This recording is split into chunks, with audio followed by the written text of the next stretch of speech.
Pues es parecido a lo que hablé el viernes. Hoy va a ser un 2 por 1, más o menos. Y va a ser cortito, no creo que va a ser muy largo. Pero la semana pasada, pues todos los que estaban aquí, yo creo que saben que celebramos la fiesta de Yom Teruah, o lo que también se conoce como Rosh Hashanah, que es el Día de las Trompetas, y también se combina con o que también le llaman la cabeza del año, o el año nuevo civil en el calendario hebreo. Y si recuerdan, el viernes les estaba dando simplemente un pequeñito repaso. Cada año que vienen estas fiestas, pues yo regreso a repasar, ¿no? Y cada año aprende algo nuevo. Y si recuerdan que les estaba comentando sobre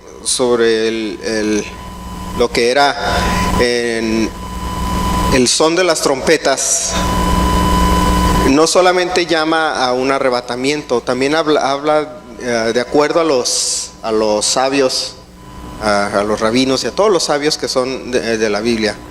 Y todo esto lo tenemos por una, ¿cómo se diría? Por una serie de escrituras o libros históricos de hace muchos años, de 1000 años, 500, 700, 2000, 3000 para atrás. Entonces esto es algo muy antiguo, y de ahí viene todo este conocimiento, que el son de la trompeta del shofar es una trompeta que llama a una alerta, a un sonido de alerta. Y les platicaba yo el viernes sobre esos 4 diferentes sonidos. Pero lo curioso es que entre todos esos sonidos, una de las cosas que llama la atención en el son de las trompetas, dice, es también sacudir, es como despertarte. Ya ven que cuando uno está bien dormido, si le quieres hablar bonito en el oído, hey, así mi hija la grande, Joy, despierta. Y ella es de las que duerme bien profundo, y si no la sacudo no se despierta, ¿verdad? ¿No les pasa a ustedes con el esposo o la esposa, ¿no? Que roncan y, hey, cállate, está roncando. Yo ronco y Mayra me tiene que sacudir para despertar. Y entonces el son del shofar es ese también representa eso, el despertar, el reavivar el alma, o reavivar a la persona, una persona que está dormida. También espiritualmente el son del shofar es revivirlo, despertarlo espiritualmente, que eso es una de las razones o uno de los significados que tiene el sonar la trompeta. Pero dentro de todo esto, fíjense, cuando estaba haciendo un repaso de lo que era Rosh Hashanah, me quedé pegado parado en una parte del repaso que habla sobre la mikvah. No sé cuántos se acuerdan qué es la mikvah. Que la mikvah, el estanquito que tenemos allá, para donde se hacen los bautizos, eso en hebreo se le llama el mikvah, o le llaman a veces también el pozo del bautismo, no sé cuántas diferentes definiciones tiene. Pero cuando estaba leyendo yo sobre Rosh Hashanah, dicen, la tradición a veces era, o en muchos casos, por los ortodoxos, los más estrictos de la ley, era que se daban un baño ritual de la mikvah, o una inmersión, que significa eso la palabra mikvah, ¿no? Inmersión.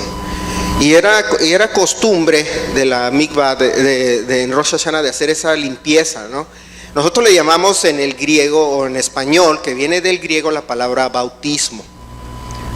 Cuando se dieron los bautizos, hace 3 semanas, ¿verdad?, que se hicieron bautizos. Curiosamente coincidía con ya el final del año, y eso es en el mes de Elul, el que acaba de pasar. Fíjense, como decía el Chavo del 8, sin querer queriendo.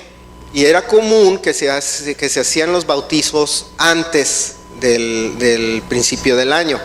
Pero fíjense, nosotros hemos tenido una costumbre, y aquí es donde voy a hacer esa pequeña pausa, o un paréntesis en lo que iba a hablar, que nosotros tenemos la idea o la costumbre de que el bautismo es una sola vez. Sí es cierto eso, sí es una sola vez, pero les voy a dar todo lo que era o los detalles de lo que es el mikvah, y para que me entiendan a lo que quiero llegar. Cuando yo estábamos con Héctor allá 1 o 2 semanas antes, cuando estábamos en los bautismos, Héctor me enseñó el librito. ¿Te acuerdas del librito? Hasta se lo pedí la semana pasada. Le dije, ¿sabes qué? Préstamelo, quiero leerlo. Tenía un libro que se le había dado.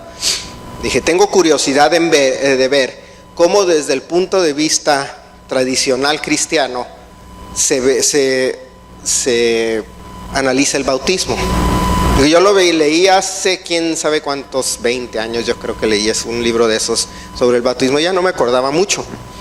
Entonces cuando yo me metí al internet a buscar, cuando estaba repasando lo de Rosh Hashanah, me paré en la parte del mikvah. Dije, el bautismo, ya me acordé que le pregunté a Héctor. Hasta Héctor les puede contar, no me va a dejar mentir. Le pregunté la semana pasada. Y entonces me puse a buscar y encontré en la página una que se llama My Jewish Learning, o mi aprendizaje judío, de lo que era la tradición del bautismo. Porque a veces, fíjense, en los círculos tradicionales o contemporáneos cristianos, el bautismo dicen que es un rito cristiano. No es un rito cristiano, no es una ceremonia cristiana. Independientemente de que en el Antiguo Testamento no venga esa ceremonia. Entonces muchos dicen, bueno, esa fue instituida en los tiempos de Jesús a partir de Juan el Bautista, y que es algo más del segundo templo. Pero si nosotros hacemos un estudio histórico de lo que es el bautismo no empezó en los tiempos de Jesús. Eso empezó desde los principios de la ley.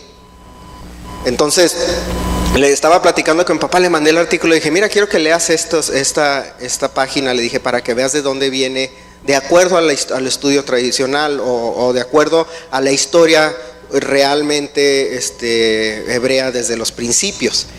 Y entonces una de las cosas que dice es que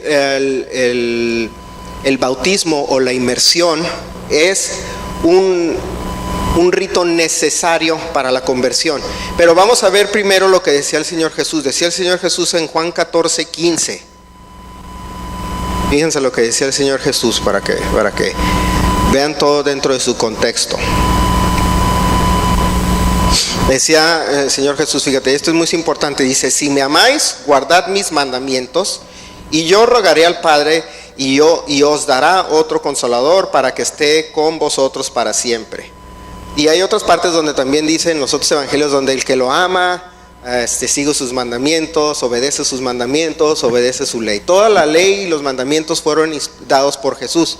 Por eso dice la Biblia, el verbo era con Dios y el verbo era Dios. Y el verbo significa la acción, el ejecutador de las cosas. Y Él fue el que dio los mandamientos.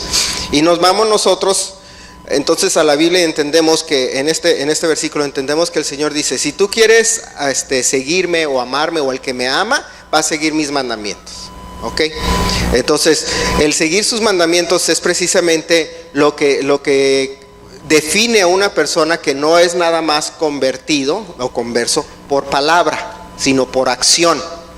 Ya les hemos dicho en el pasado, ¿verdad? Cuando dicen hay que estar preparados para el arrebatamiento, ¿cómo le vamos a hacer? Pues la única manera que estar preparados es poner en acción la fe que tenemos. Si no estás demostrando que realmente eres una persona que se convirtió.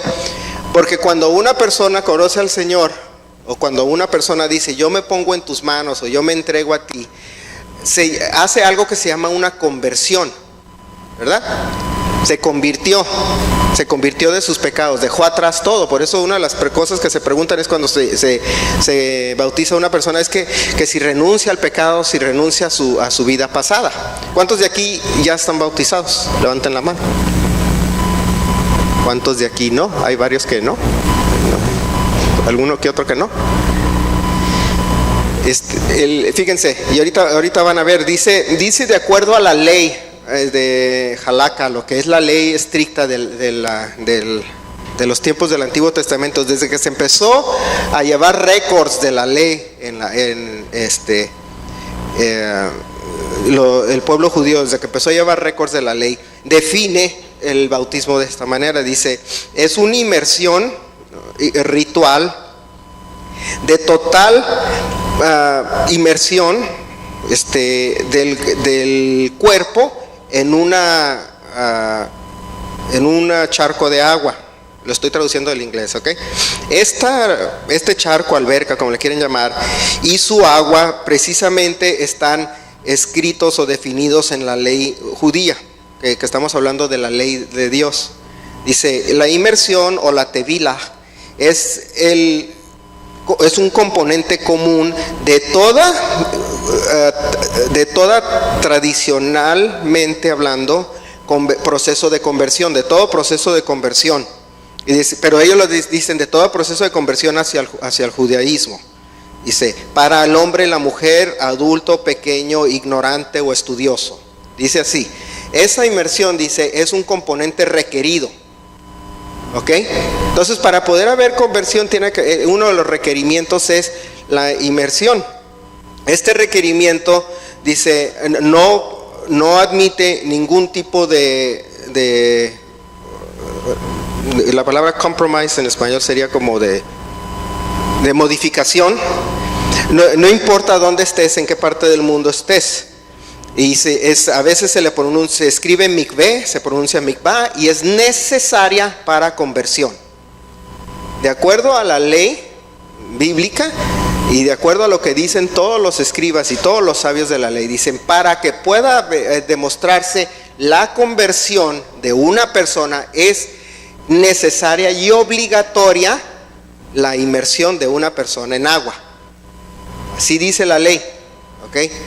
Entonces, si así dice la ley, lo que está haciendo el creyente cuando se convierte es precisamente seguir esos parámetros establecidos por la ley.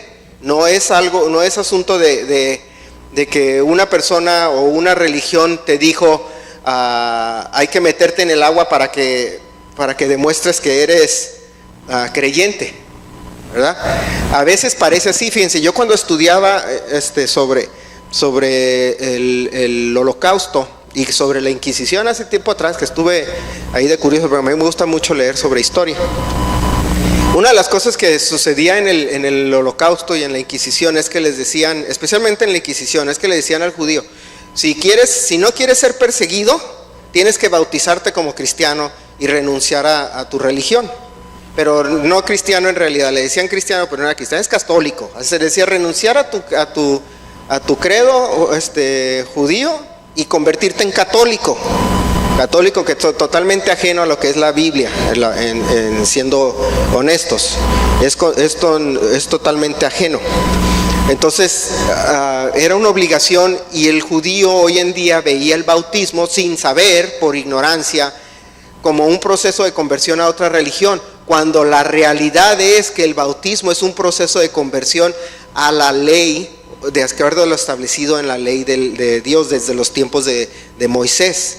Cuando una persona, un gentil, se convierte, ese gentil toma todo el compromiso de decir, yo de ahora en adelante voy a seguir los estatutos de la ley de Dios.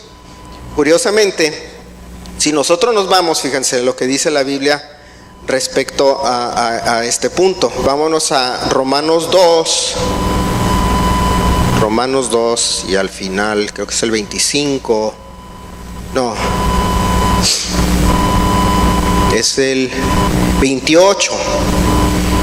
Y todo esto quiero que lo estén analizando, porque va a llevarnos a que estamos ahorita pintando un cuadro y ahorita estamos haciendo pincelazos de ciertas partes de ese cuadro, ¿no? Y en el Romanos 2:28 dice, pues no es judío el que lo es exteriormente, ni es la circuncisión la que se hace exteriormente en la carne, sino que es judío el que lo es en lo interior, y la circuncisión es la del corazón en espíritu, no en letra, la alabanza del cual no viene de los hombres sino de Dios. Entonces, cuando dice la ley que cuando uno, así dice la ley, es la que establecía el Señor Jesús, dice, cuando uno se convierte o cuando uno renuncia a su pecado y a su pasado, el rito para hacer eso es la inmersión. Y esa inmersión, de acuerdo a la ley, es que te convierte en un seguidor del judaísmo, del judío. Ahora estoy hablando no del tradicional, o no del que ahorita se le llama judaísmo rabínico, porque el judaísmo rabínico es muy ajeno al judaísmo bíblico. El judaísmo bíblico es el que seguimos hoy en día nosotros. Ese es diferente al rabínico. El rabínico es otra onda, no quiero que se confundan las dos cosas, ¿ok? Entonces cuando una persona se convertía y hacía el acto de la inmersión y se convertía en una persona que ya era reconocido como judío, o en otras palabras, ya era miembro del pueblo de Dios. Eso significaba el bautismo, o sea, eso significaba la tevila en la mikvah, para usar las palabras en hebreo. Eso significaba la inmersión en el agua, que tú ya renunciabas a tu pasado y renunciabas a tu ciudadanía anterior y ahora eres miembro de un nuevo pueblo. Y la ley dice, y fíjense cómo eran los fundamentos establecidos por la ley. La ley decía que cualquier persona que quiera entrar en los terrenos aledaños o dentro de donde estaba localizado el templo, primero tenía que estar espiritualmente limpio, entrando en una limpieza de agua. Si recuerdan su historia bíblica, alrededor de Jerusalén había muchos estanques que le llamaban, ¿no? Y estaba el de Betesda, está el de Siloé y había otro. Inclusive hay una parte en Juan 9 donde el Señor se encuentra con un ciego. Si recuerdan esa historia, ¿no? Vámonos a Juan 9:1 para leerla mejor, en vez de yo contársela, porque la cuenta mejor leyéndola que yo haciendo el sinopsis. Dice, Juan 9:1 dice: al pasar Jesús vio a un hombre ciego de nacimiento y le preguntaron sus discípulos diciendo: Rabí, ¿quién pecó, este o sus padres, para que haya nacido ciego? Respondió Jesús: no es que pecó este ni sus padres, sino para que las obras de Dios se manifiesten en él. Me es necesario hacer las obras del que me envió, entre tanto que el día dura, la noche viene, cuando nadie puede trabajar. Entre tanto estoy en el mundo, luz soy del mundo. Dicho esto, escupió en tierra e hizo lodo con saliva y untó con el lodo los ojos del ciego y le dijo: ve y lávate en el estanque de Siloé, que traducido significa enviado. Fue entonces y se lavó y regresó viendo. Ese estanque era uno de varios estanques que había alrededor del templo y en diferentes partes de Jerusalén. Ahorita si van a Israel o a Jerusalén y van a donde está el muro de los lamentos, que es lo último que queda, o lo único que queda ahorita del templo, del segundo templo, hay alrededor partes que son estanques. Ya están secos, ya están nada más así como tipo como muestra arqueológica, pero no están usados activos. Pero ahí a veces en esas mikvah había gente que llegaba y se purificaba antes de poder entrar a las áreas del templo. Entonces cuando nosotros entendemos eso en el concepto bíblico, nosotros vemos que para poder entrar ante la presencia de Dios o entrar a la casa de Dios era necesario estar limpio. Y es por eso que también el bautismo o la mikvah nos lleva a entender esa parte o esa simbología de la limpieza. Para poder estar ante la presencia de Dios, una persona necesita estar limpio. Fíjense lo que dice, siguiendo las definiciones, dice lo que simboliza el nacimiento de una persona. Dice: sumergirse en un estanque de agua para el propósito. No es para el propósito de utilizar las propiedades físicas de limpieza del agua, sino para que simbolice un cambio de alma, del alma, que es un cambio profundamente espiritual. O sea, el cambio de alma. Por eso es que siguiendo los principios correctos de la Biblia, es por eso es que nosotros no bautizamos a niños. Un niño no puede ser bautizado porque tú no puedes llevar a un niño de manera obligada a que limpie su alma. Es un cambio, de acuerdo a la ley, dice, es un cambio de alma. Una persona cuando se convierte, o cuando todos ustedes se convirtieron, los convertidos, éramos de una forma, ¿verdad? Éramos de una manera, y en el momento de hacer la conversión todo cambia, ¿no? Es un renacimiento. Hay gente que dice: yo después de que me convertí dejé de fumar. O hay gente que dejó de utilizar drogas. Hay gente que dejó de emborracharse.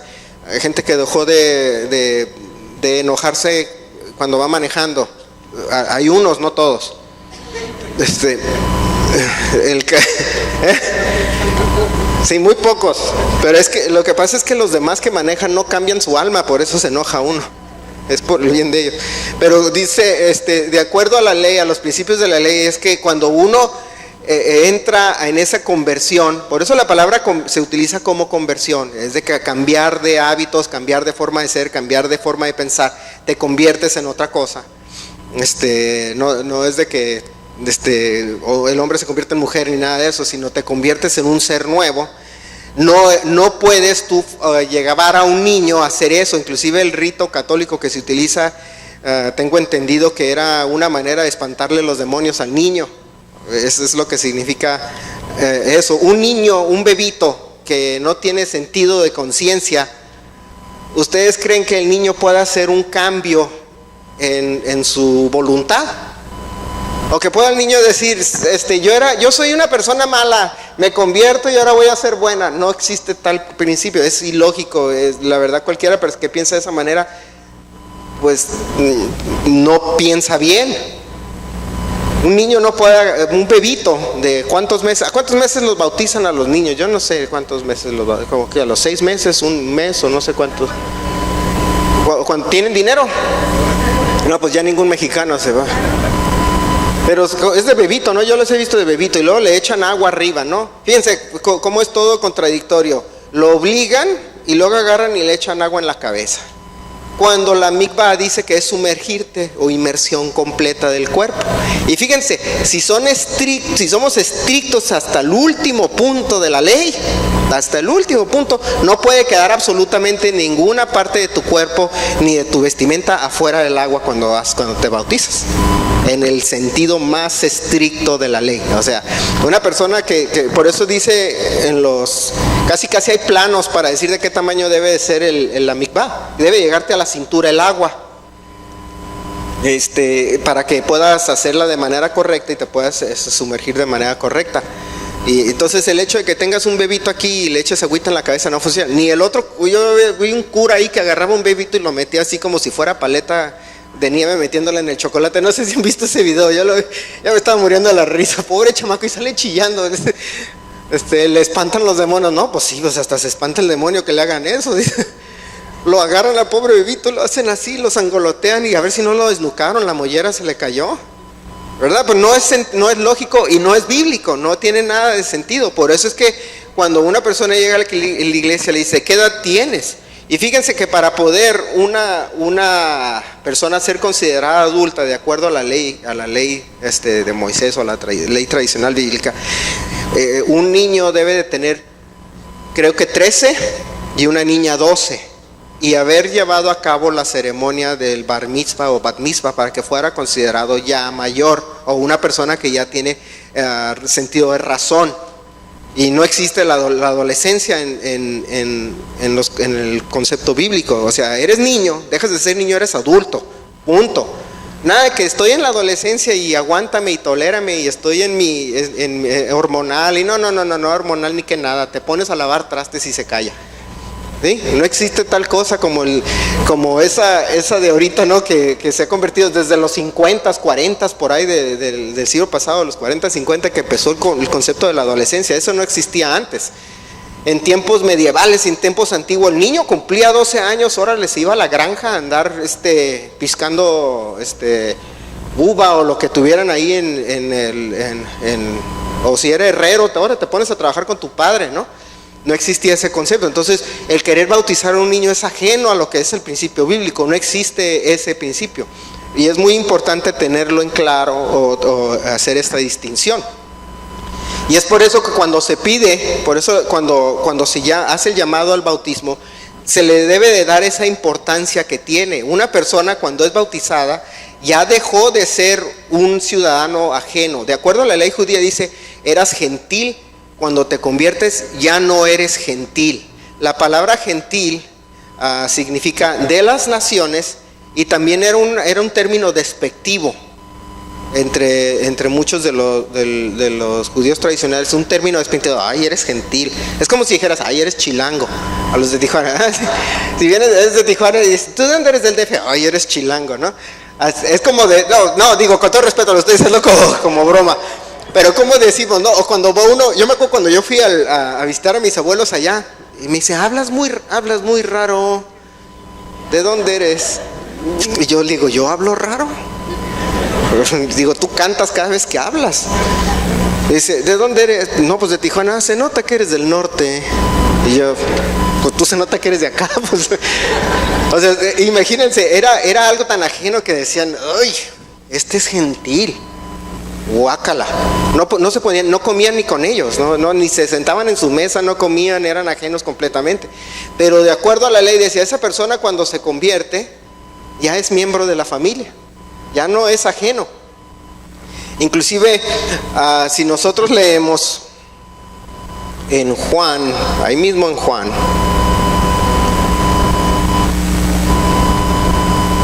nosotros podemos ver cómo el Señor Jesús llama a ese bautismo con la historia de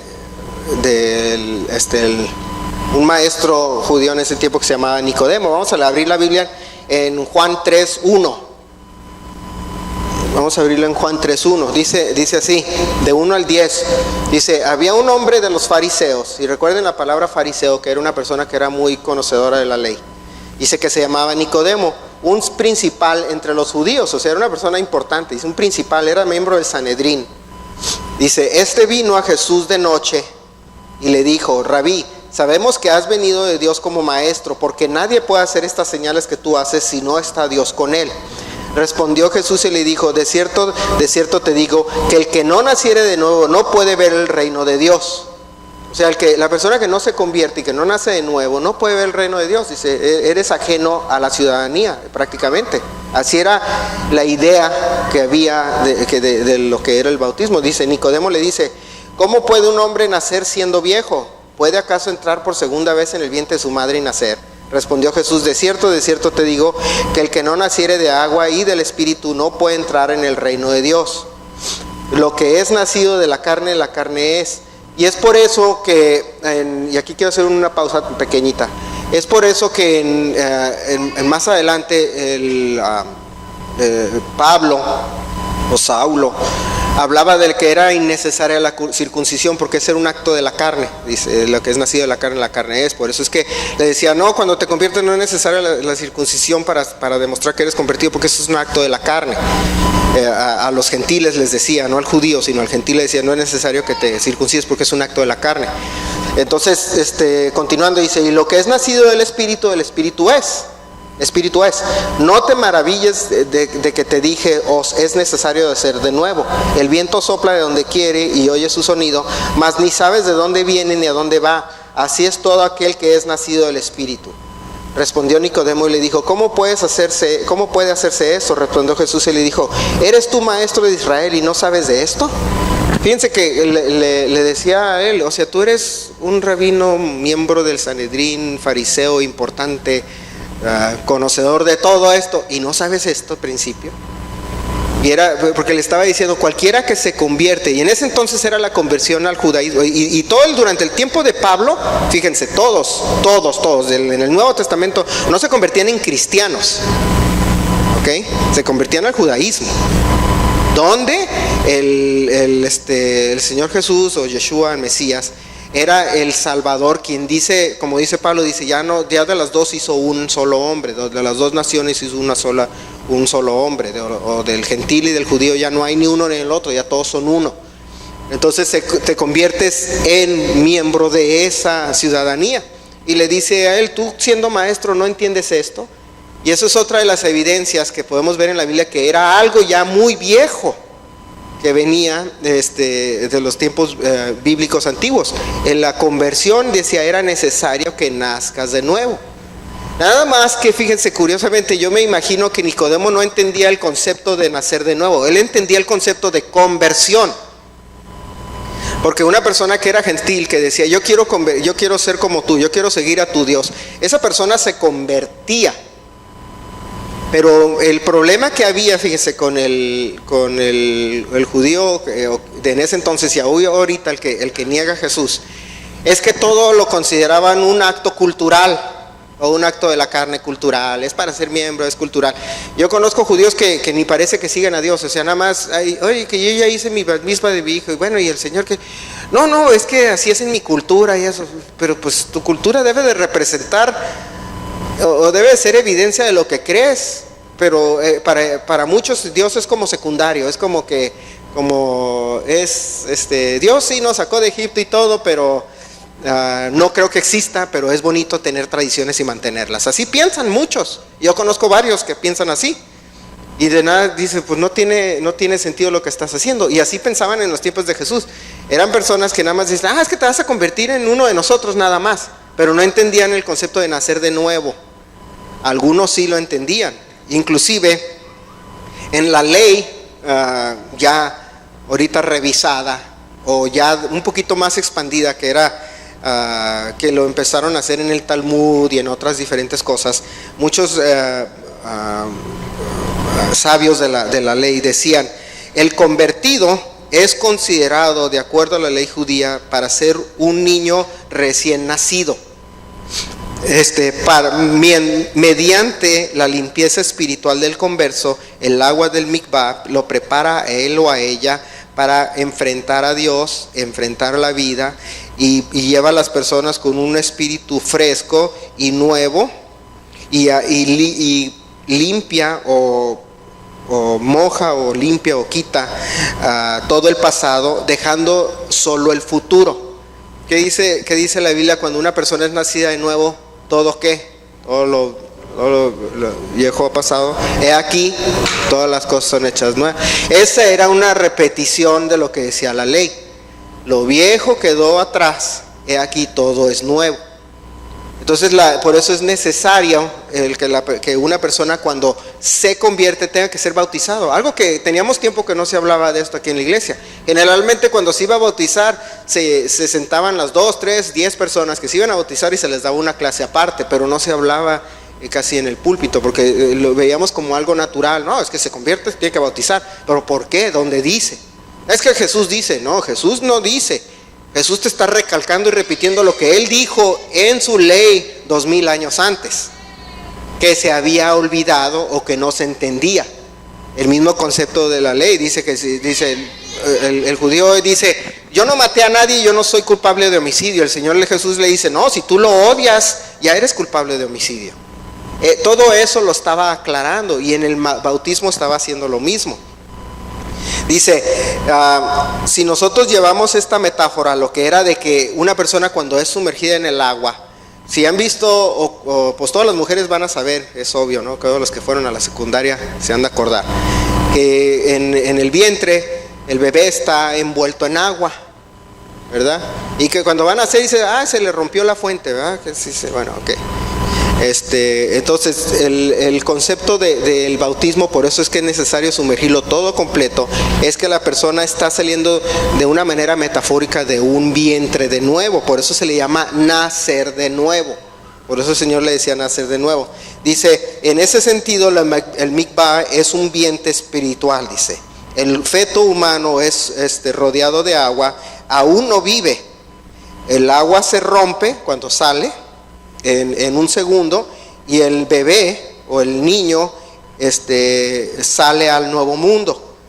Y dice, de acuerdo a Yevamot 47b, dice, en el momento que el converso se sumerge y emerge, él es un judío en todos los aspectos. Es una persona nueva, es miembro de la nueva ciudadanía. Y pues tienen ciertos parámetros y requisitos para hacer eso, ¿no? Que no voy a entrar en eso en este momento. Inclusive te dice que el agua debe ser acá y que debe ser de este tamaño y que debe ser de acuerdo a las leyes modernas. Inclusive si nosotros vemos los estanques diferentes que hay en Jerusalén, son de diferentes dimensiones. Inclusive cuando bautizan unos, bautizan en el río. Entonces no es necesariamente que tenga que ser un estanque, o que tenga que ser una alberquita, o que tengas que algo. Yo cuando me bauticé en una alberca con una señora, en la casa de una señora ahí en Yuma. Y entonces me acuerdo que llegamos a la alberca, me bautizaron, salí de la alberca. Entonces era una alberca, ya me han quedado a nadar. hace un chorro de calor, en Yuma siempre hace calor, ¿no? Entonces en Israel es un río, a veces el estanque, aquí es este de aquí, esta tina que tenemos, etcétera. Pero esos son de acuerdo a los parámetros modernos que dice los rabinos, así tiene que ser, y si no es así, no, te miden no, te pasaste por un cuarto de pulgada o te faltó, ¿no? Y allá están diciéndote, y eso es innecesario, creo yo. Pero lo importante es saber que cualquier persona que se convirtió tiene que pasar por el proceso del bautismo. El bautismo no es un rito como a veces lo vemos entre el católico, ¿no? Creo que el musulmán cuando se convierte lo golpean, ¿no? No sé ni qué les pasa de los pobres de cuando se convierten, se pegan espadazos en la cabeza, ¿no? Y quién sabe qué tan... Y lo ves y dices, qué locos están. Y yo me acuerdo que de chico yo veía, ¿por qué me tienen que meter en agua? ¿Dónde dice? ¿Qué dice? No, que es necesario. Y me acuerdo que eran muy, muy vagas o incompletas las explicaciones que me daban cuando estaba chico respecto a lo que era el bautismo, porque lo veían desde un punto de vista incompleto. Me acuerdo que o muchas veces sucede que el problema con las congregaciones es que siempre rechazan todo lo que sea Antiguo Testamento, todo lo que sea ley, y empiezan a inventar una ley a partir de Jesús. ¿Y de dónde está sacando todo eso? No, que es que de acá, es que el Señor Jesús dice, sí, pero ¿de dónde sale eso? Tiene que tener un fundamento. Si Jesús vino a cumplir la ley y vino a decirnos que la sigamos, ¿dónde está eso en la ley? Y no te lo pueden contestar, la mayoría no te lo puede contestar. Entonces yo me quedaba pensando, bueno, si me están diciendo que es bautizar, debe de haber algún fundamento. Es que el Señor Jesús dijo, no, yo entiendo que dijo, pero si Él está cumpliendo la ley, ¿cómo lo está haciendo? ¿De dónde sacó? Y que lleva a veces a un argumento que es muy común, que yo lo he visto, y que se pelean entre los cristianos. Porque en Mateo decía que serás bautizado en el nombre del Padre, del Hijo y del Espíritu Santo. Y luego en los Hechos, en el libro de los Hechos dice que serás bautizado en el nombre de Jesús. Y se pelean que de qué manera es la correcta. No, que de qué manera es la correcta. De las dos maneras es la correcta. Porque no puedes negar una ni la otra. La segunda, la que viene en los Hechos, viene incluida en la primera, en primer lugar. En segundo lugar, una persona cuando se convierte o renuncia a sus pecados. ¿Y quién es el que le da la salvación? Jesús. Entonces cuando se convierte, se convierte a los principios y a la moralidad y a la ley y a todo lo que representa Jesús.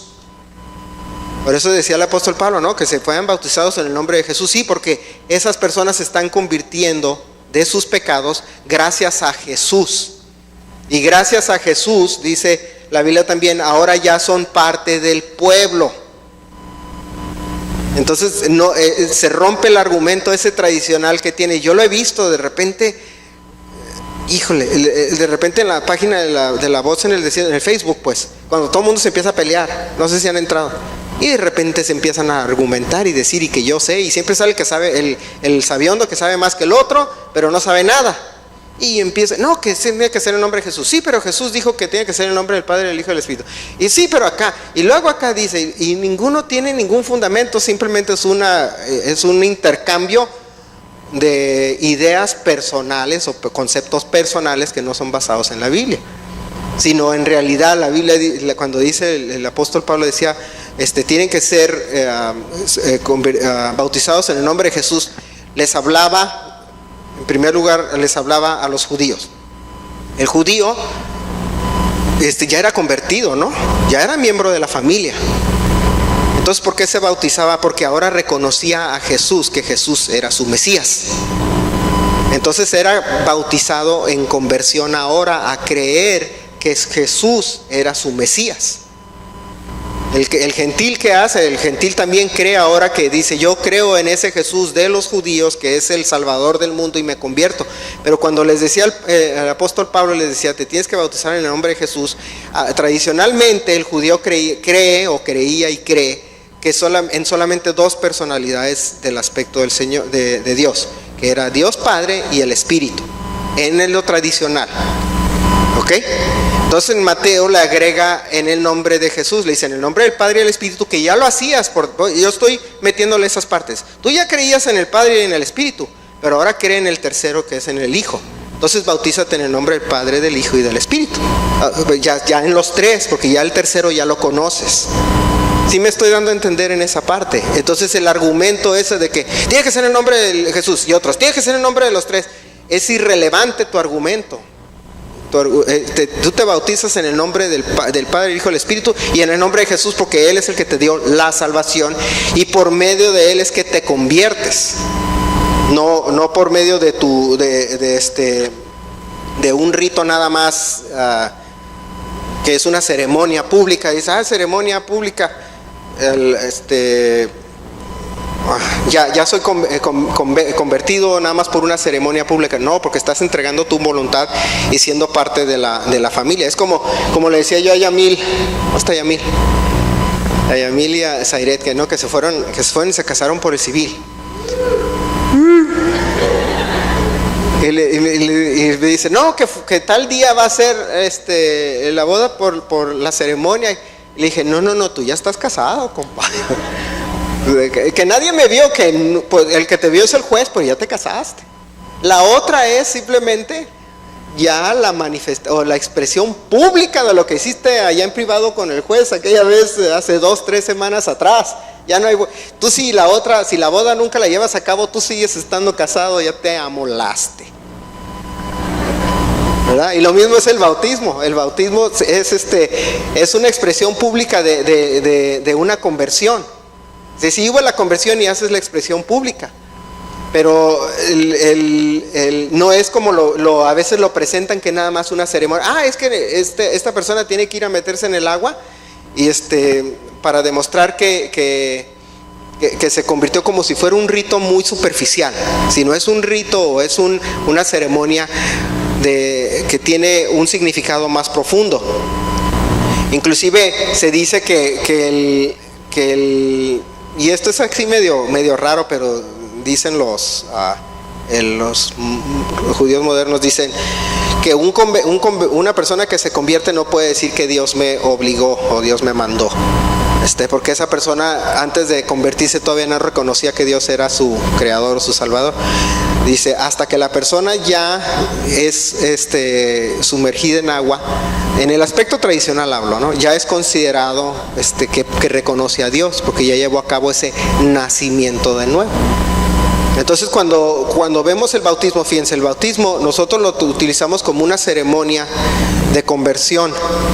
Cuando les hablaba yo de Rosh Hashanah, fíjense, ese acto era renovado a veces cada año, no porque se vuelve a convertir, sino porque una persona decía, yo quiero, lo hacía como una expresión personal, pública, de que quería volver a limpiarse ante Dios.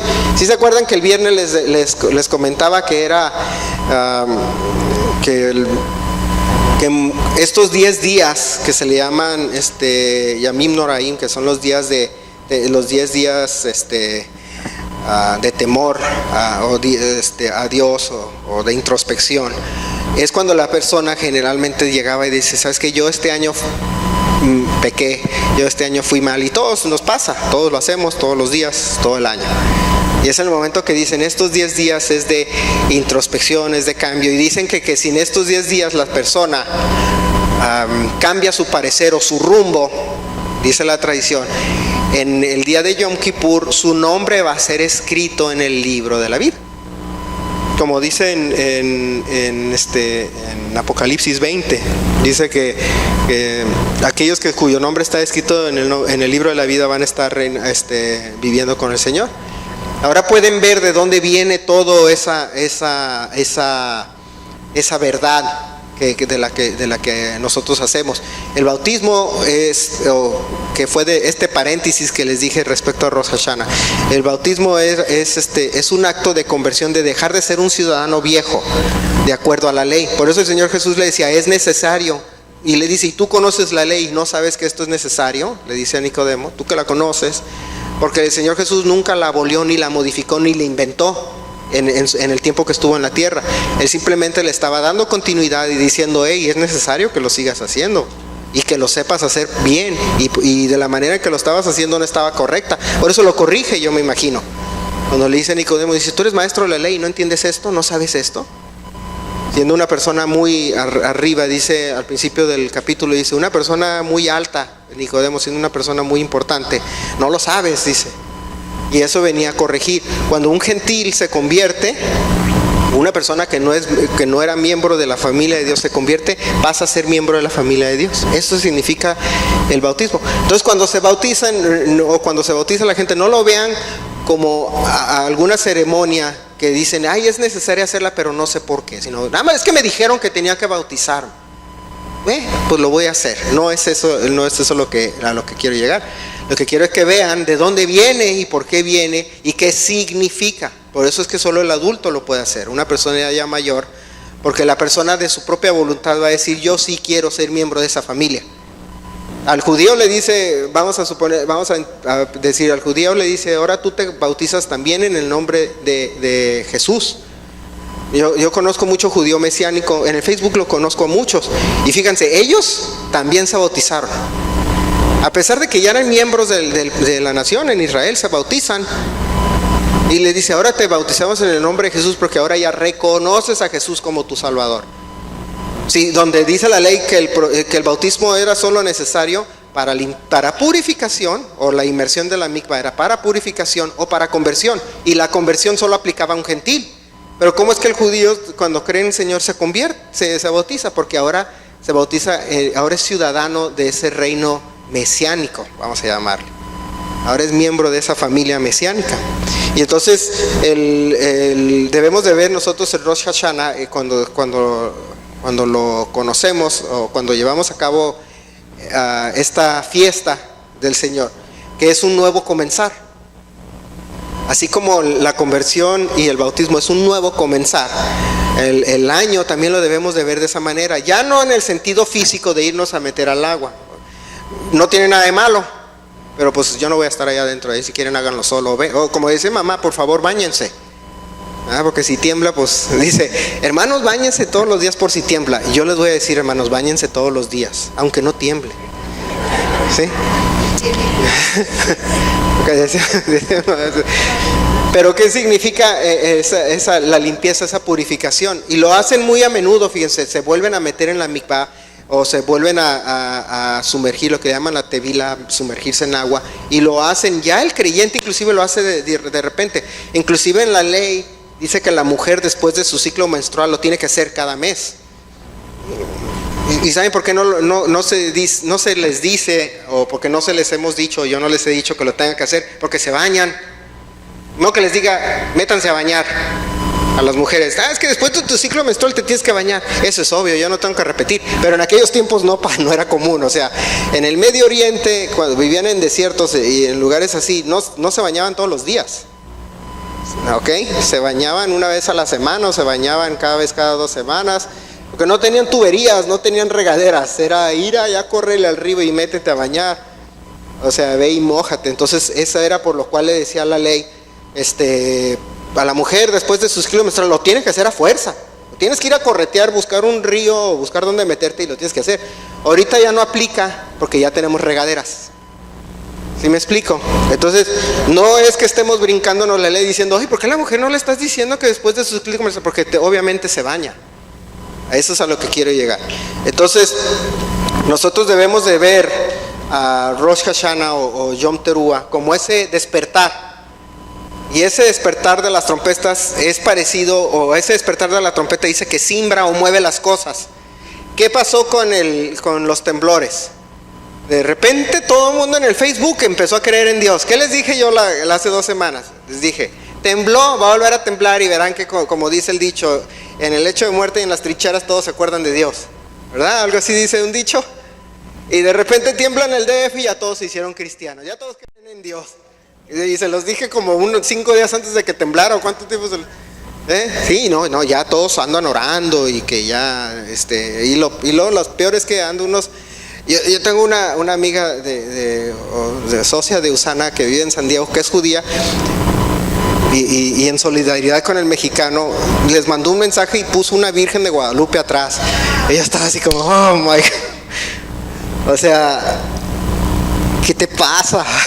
Es que tenemos que pedir por ellos. Y yo no le dije nada, yo nada más la vi y dije, oh no. O sea, ¿qué tan atrás has caído? Bueno, dije, pues no sé qué es peor, ¿no?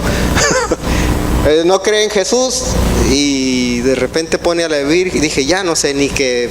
Pues no, ¿qué le dices a una persona así? No sé, ¿verdad? Pero de repente ahora empezaron a creer en Dios. ¿Por qué? Porque tenía familiares allá y que le mando solidaridad a mis familiares y a los demás mexicanos. Y yo, bueno, por lo menos ahorita se acuerdan de Dios en alguna forma. Ya no nada más en Navidad.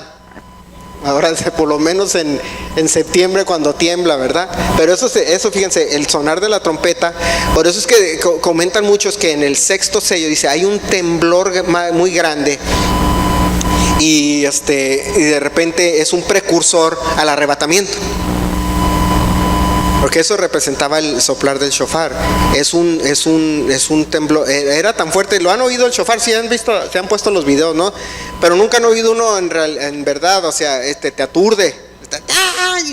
Ay.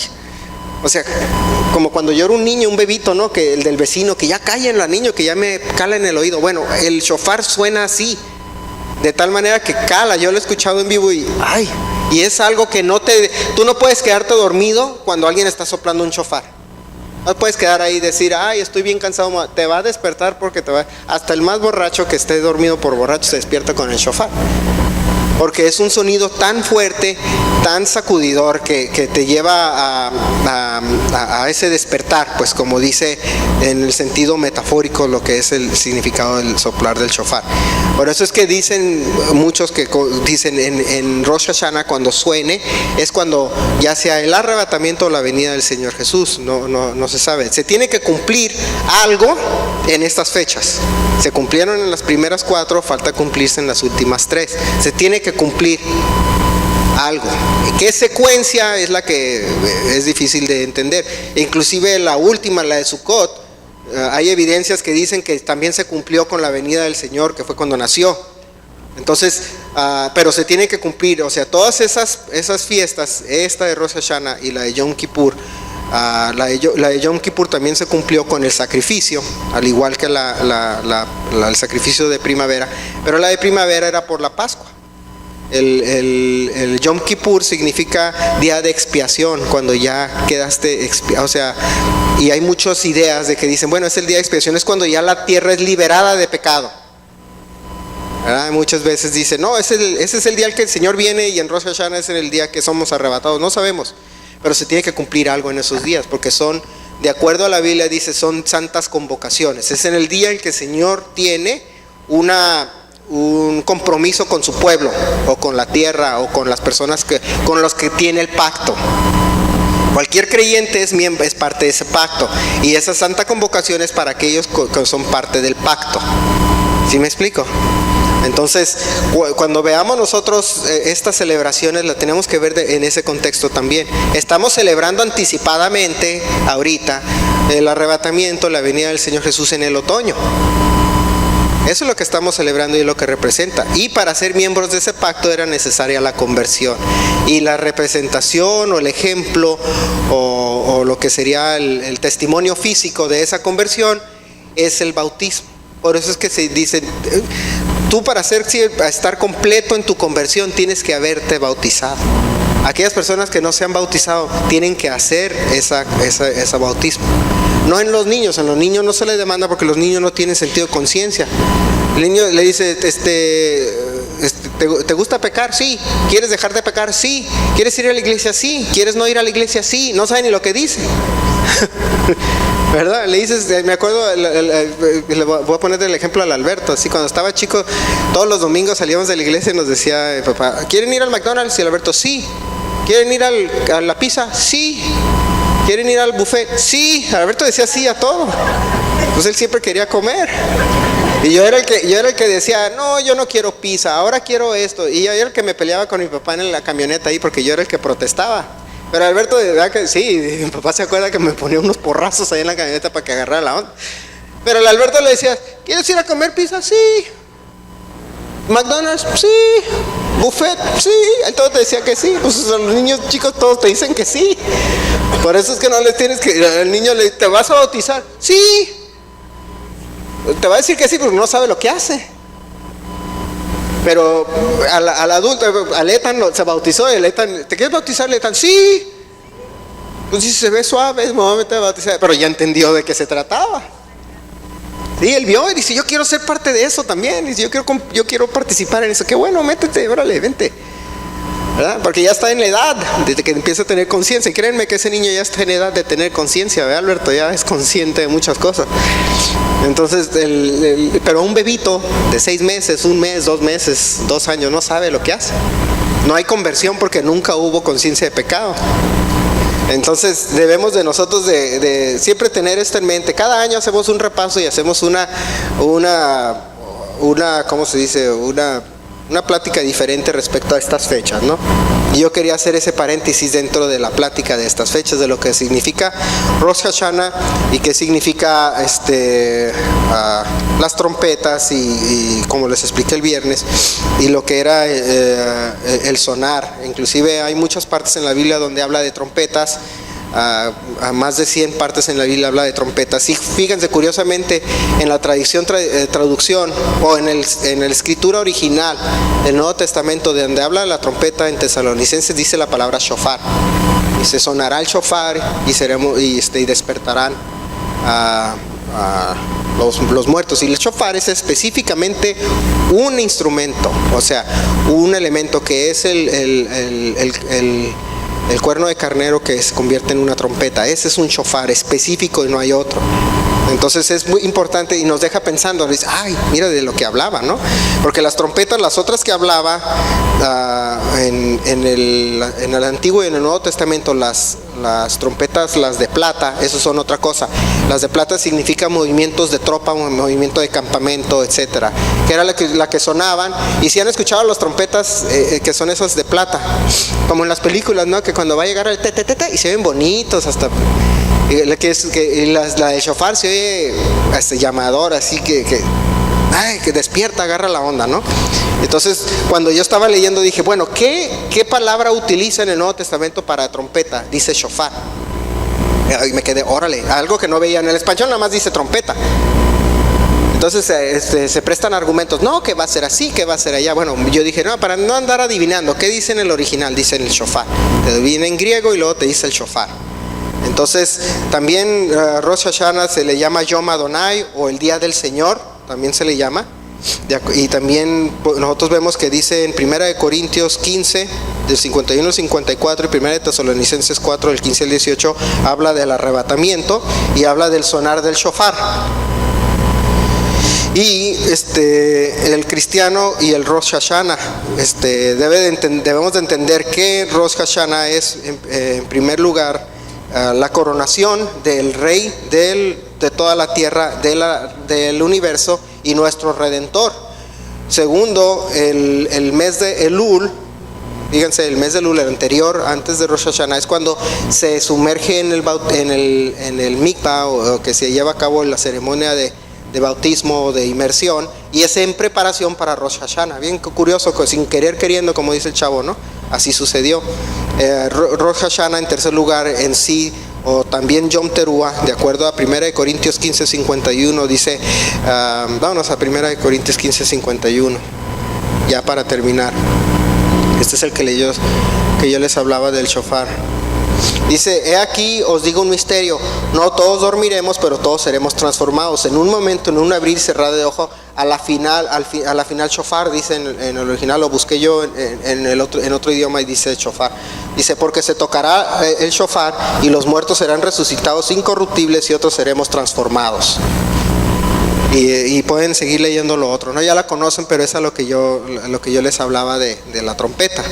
En cuarto lugar, esta ceremonia representa un nacimiento nuevo de la persona. El Rosh Hashanah, la cabeza del año, es una transformación. Por eso los días temibles es donde uno dice, ya basta, me limpio, me purifico y vuelvo a empezar de cero.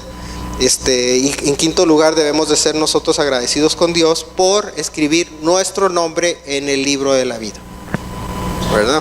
Entonces, nosotros debemos de siempre estar agradecidos con Dios por eso. El quinto es un tema ya que no que voy a entrar a esto, que se le llama el sellar de Isaac. Es una parte de una tradición y donde dice que Dios le dijo a Abraham que sonara el shofar como sustituto de pecado, etcétera. Es todo un estudio que no voy a entrar en él ahorita. Y al final, el último punto es que anticipar el cumplimiento profético del pacto de Dios a los fieles de Israel. Cuando entendemos que Yamim Noraim, o los 10 días temibles, dice, son una anticipación del arrepentimiento nacional de Israel en los días venideros. Esto representa también a la gran tribulación y el día del Señor, que vienen, dicen así la tradición, dice, viene antes del última retorno de Israel, o sea, retorno hacia Dios de Israel, dice, y que nos lleva a Yom Kippur, y Yom Kippur es el día festivo que representa la restauración completa de Israel en su pacto y promesas con Yeshua, el reconocido el reconocido ya por Israel como el sumo sacerdote en el nuevo pacto. Y el Nuevo Testamento será retomado o tomado y Yeshua por parte de Israel, y será Israel redimido, así como habla en Romanos, ¿no? Dice en Romanos que gracias a que el pueblo judío rechazó a Jesús, dice, el resto de las naciones entran a conocerlo a él, dice, pero su restauración, dice, del pueblo judío a lo que serían los pasos del Señor con Jesús siendo su Salvador, significa vida de entre los muertos. Entonces, no se les olvide comerse su cabeza de pescado, porque dice la Biblia que será cabeza y no cola. Y se los digo, yo no me lo voy a comer, a mí no me gusta. Mayra me enseñó una foto en la mañana, dice, mira la cabeza. Y luego se comen el ojo y no sé quién le gusta, pero yo no, a mi hija que le gusta, creo que le hacen el caldo de pescado. Mira, les gusta. ¿En serio? Yo no, me da escalofríos nomás de verlo así, pero hay unos que les gusta, ¿eh? Pero ¿qué representa? Y recuerden que todo creyente debe de ser, como dice la Biblia, seremos cabeza o serás cabeza y no cola. Y debemos de entender, yo no le sigo el rollo a nadie, yo soy cabeza, a mí me sigues el rollo, si no te gusta, te puedes ir para allá. Esa es mi forma personal de ser, o sea, los que me siguen la onda, órale, vénganse, y los que no, pues yo no te voy a seguir tus ondas locas, ¿no? Pero es porque la Biblia dice que seremos cabeza y no cola. Fíjense, por eso, fíjense, yo me he dado cuenta que ese pequeño concepto que se les inculca a los niños ha llevado a que los niños que crecen en hogares judíos son muy exitosos, precisamente porque les enseñan eso. Y en México, ¿por qué la gente es tan agachona? Es porque ven muchas novelas donde dicen que el bueno es el agachón y el líder es el malo, ¿verdad? Todas las de La Rosa de Guadalupe y todas esas que dicen que el concepto, ¿no?, que tiene, y pues es un asunto cultural. ¿Cómo quieren que crezcan sus hijos, ¿no? ¿Siendo cabeza o siendo cola? Cada quien decide, pero la Biblia dice que debemos de ser cabeza. Entonces no sé si hay algún otro anuncio. Ya, con eso terminamos, nos vemos el viernes, y no se les olvide el otro viernes que es Sukkot, ¿verdad? Y se traen su carne asada y su cabeza de pescado si quieren así de una vez volvérsela a comer en ese entonces, y a los que les gusta, a mí no, ¿verdad? Pero que Dios les bendiga, hermanos. Vamos a ponernos de pie para hacer una oración, para ser despedidos. Vamos a inclinar nuestro rostro. Padre Santo, te damos gracias por esta tarde, Señor, que tú nos has dado, y por tus enseñanzas, Señor, que tienes para nosotros, tu pueblo, Señor. Te pedimos que perdones nuestros pecados, nos bendiga, Señor, y nos prepares, Señor, para tu venida y para ese tiempo, Señor, que tú tienes destinado para que nosotros estemos ya contigo, Señor. Que todos seamos contados dignos de ser llevados contigo, Señor, y escapar todas las cosas que tienes preparadas, Señor, de juicio hacia esta tierra, Señor. Y te pedimos que estas familias que están aquí representadas, Señor, las mantengas fuertes, sanas y salvas, Señor, de cualquier terremoto, cualquier catástrofe natural que vaya a haber, Señor. Que los proteja, Señor, y que podamos ser nosotros ejemplo y luz para aquellos que no te conocen. Te pedimos que nos bendigas en esta semana, en nuestro trabajo y en nuestro descanso, Señor, en las escuelas, en nuestra casa y en todo lo que hacemos, Padre Santo. Y que aquellos que están enfermos los sanes, Señor, y aquellos que están necesitados les proveas. En el nombre de Cristo Jesús te lo pedimos. Amén. Estamos despedidos, hermanos.